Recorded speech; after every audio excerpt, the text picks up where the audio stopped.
Here's my advice for turning your wrestling career around quickly. Or as a coach, here's advice for you as well. Write down the 3 or 4 things that cause you a lot of stress. So as an athlete, you might say,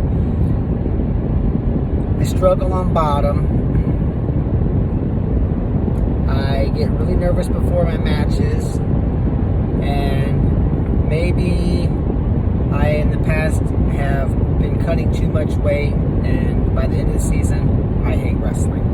Okay, so you write those down. Get a pen and a piece of paper. We've been saying for 20 years, a pen and a piece of paper are the best tools a wrestler has, because you're trying to get things out of your head and onto paper so you can kind of work through it and organize it, right? It's like writing a business plan. You know, my daughter's getting ready to open our weightlifting program at our new gym. And she's going to have a strength and conditioning program for adults and athletes, right? So we're mapping out exactly how to do it, pros and cons of what programs to start with. Just it's sort of a business plan. You should do that with your wrestling too. So if you struggle on bottom, write down, why do I struggle on bottom? What exactly is happening? Well, I give up my arms too easy. Okay, so let's work on countering arm chops and tight waist. There's a lot of technique out there. How about, what's the best coach 2 ways to get out of when my opponent gets my wrist? Okay. Write those down. Now you have a drill plan. What is a tilt counter? What if I can't get my wrist free and someone's trying to tilt me? Is there a tilt counter? Well, sure there is. One would be just grabbing your own wrist and pulling it up under your armpit. If you can't control my waist, you can't tilt me. There's others we could cover, but this is beyond the scope of this video. It's more of an advice video. So now you're like, wow, I feel better on bottom. What else can I do? Well, maybe you can start practicing with kids who are really good, or maybe even bigger and stronger, and say, okay, when I say go, you're going to try to get my wrist, and all I'm going to do is try to keep my wrist free. We're going 30-second goes. If you get my wrist, try to turn me. Okay, you do 500 of those this week. Then you're like, man, I'm getting really good at keeping my opponent from getting my wrist. Then you say, start with my wrist. When I say go, you have 1 minute to turn me with a tilt. I'm going to try to keep from getting tilted and try to get my wrist free. I mean, you get the idea. It's just getting off your ass and doing something about it. It's just that simple. And you have all 3 of your core trouble spots. Maybe there's only one major one. Do that one first. What if you have 6 or 7? Well, prioritize. Say, what are the top 2? We all know the 80-20 rule. You can live your whole life by that. Do the big stuff first, right? So, if you have 7 things that cause you issues, maybe number 1, you get nervous and you choke a lot in big matches, you tighten up. Well, why don't you just Google the top 3 books on sports psychology, read all 3 books this week. Don't take 5 years to do this. Read 3 books in 1 week and outline those books and take a highlighter. And then you take all the highlighted topics and you write those down, and now you have a condensed version. And then you read that twice a week for the next 10 years. Just go crazy and attack. Maybe you can even look at our YouTube channel. We have 900 videos there, a lot of sports psychology stuff. Choke Proof Your Wrestling. Check that out. It's on our website, or it's actually on, there's some of those at purlerwrestling.com. You should check there too. But also on our YouTube channel. Go to YouTube and search Purler Wrestling. Then go to playlists and you search our playlist. Confidence for Wrestling. We have a bunch of videos like this on Instagram. Maybe you can just listen to the videos on Instagram. The ones you like, hit that little save button, and then you say, man, Purler had 40 videos on Instagram. 30 of them sucked. Did you waste your time? No, because you found 10 that are career changing. So now you have 10 that are saved, and guess what? You can listen to those over and over and over. It's just time and effort, right? But you're wrestling career will turn around on a dime if you write down on a piece of paper the areas that cause you stress, and then you write down a game plan for how to attack them, and then you do it. And I would also put a timeline. Some people say, man, I just struggle on bottom. I go, no. How long you wrestled for? 7 years. Have you always been good at struggling on bottom? No, when I was younger, when I was 6, I was good, but, the past 4 or 5 years, I haven't been very good on bottom. And I'm like, 4 or 5 years? If I'm not good on bottom, I can guarantee you this, and it sounds like I'm bragging, but I'm not. My coach in college, Joe C., said, you have to become a leg rider, Nick. You cut way too much weight. You can't be on your feet for 7 minutes. I was losing matches, having close matches, and I would not exaggerate. I became one of the top 3 or 4 leg riders in the entire nation in Division I wrestling within 2 weeks. Probably within a week. That sounds unrealistic. You wouldn't believe that. My brother and I went crazy. We attacked it. And I was riding the best wrestlers in America. And I hated folk style wrestling until then. This was my 2nd year of college. I did not even want to wrestle in college. I wanted to go into the Marines and wrestle Greco. I did not like folk style. My dad's like, yeah, you should you should get a degree. Back then college degrees were a big thing. Not that they aren't now, but I think it's less of importance for some of us than others. It's like, get a degree, get a degree, get a degree. You can go into the military after. You can wrestle Greco after. Okay. I still didn't like folk style wrestling. I just tolerated it. But once I learned how to ride legs, I loved folk style. For the first time in my life, I loved it. But what's that mean? It means you shouldn't take 3 months, 6 months to do something. Attack it.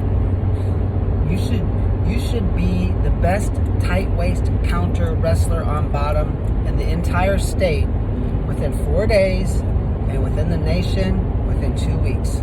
And you should master sports psychology. You should know as much about human performance and sports performance and overcoming performance anxiety in 3 weeks than probably 98% of America. And I'm not exaggerating about this.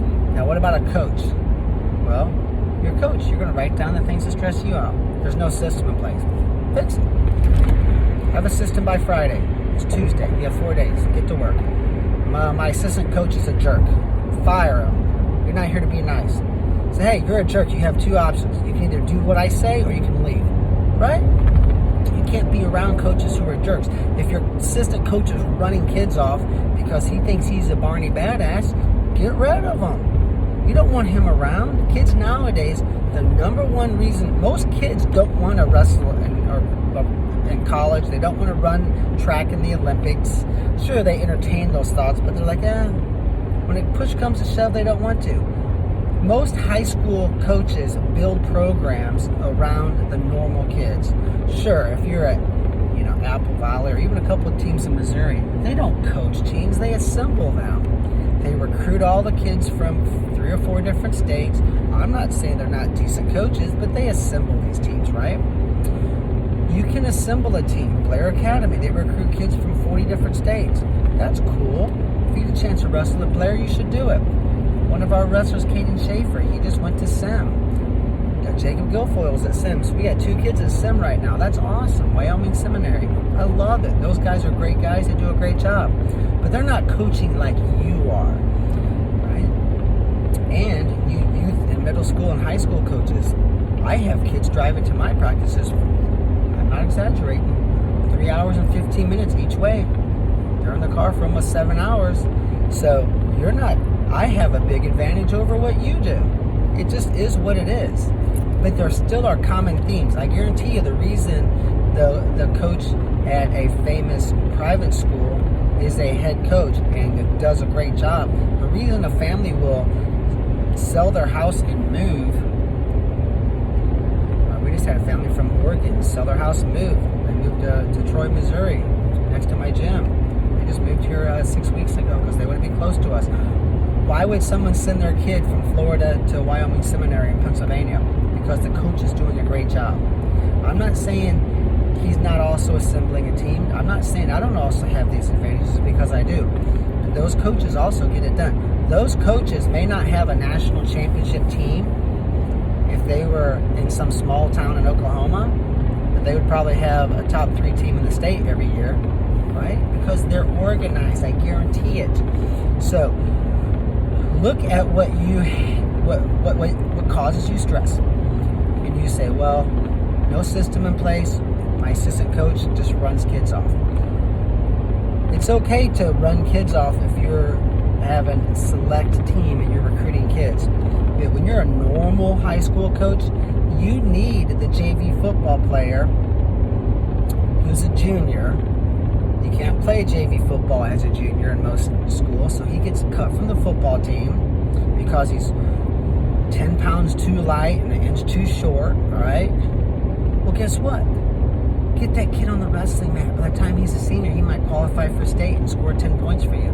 Is he going to win a state title? Probably not. But that kid's like, dude, the coach is a jerk. I'm not going to wrestle. It's not worth it. You have to build your career around those kids. Sure, you have a feeder system. You might have a couple of youth national champs coming in. Good. What about the other 13 kids on the team?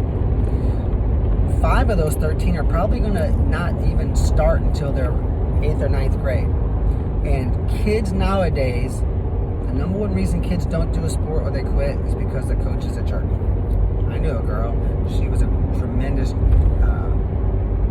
cheerleader. Didn't do cheerleading her senior year of high school. Maybe even her junior year. Yeah, not a junior year or a senior, because the female, the cheerleading coach, the lady was just a complete jerk. She was mean. She was mean, and this girl now is a college wrestler. She switched to wrestling her sophomore year, and freak athlete. I mean, one of the best female athletes I've ever seen in my life. And I mean, freak athlete. So now she's a college wrestler. But that cheerleading coach lost someone who dedicated their whole childhood to cheerleading because the coach was a jerk. Wrestlers will do that too. So make sure that if your coach is a jerk, you fix it or get rid of them. You say, well, also, we don't have a good feeder system. Okay, so what can you do? Take a piece of paper.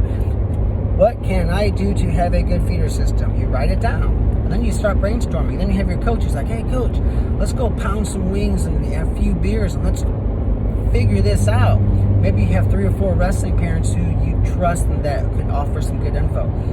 You sit down and you have a little brainstorming strategy and you come up. You say, wow, my buddy's down the road.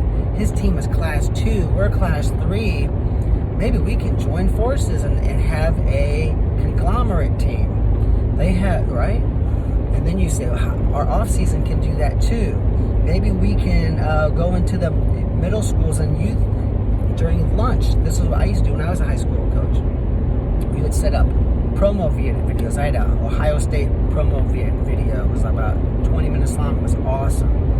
You set up a promo video with music, and you have a piece of paper, and kids come and sign up. They put their cell phone number, their parents' cell phone number. Boom. That night, you're texting those people. Come try out wrestling. We have a free wrestling camp in 2 weeks. And we have one the next weekend also, if you can't make that one. And if you can't make any of those, we're going to have a Friday evening clinic. I mean, whatever. You get the idea. So now you're like, wow, I'm developing a feeder system now. And it all came from, I don't ignore the things that stress me out. I attack them. And if you will do that, you will turn your wrestling career around, your coaching career around, right? You can I've turned around parts of my business when my business was suffering, 6-7 years ago. Turn it around, right? Next time it happens, probably will. Turn it around again. So you can use this advice your whole life, kids, and it just comes down to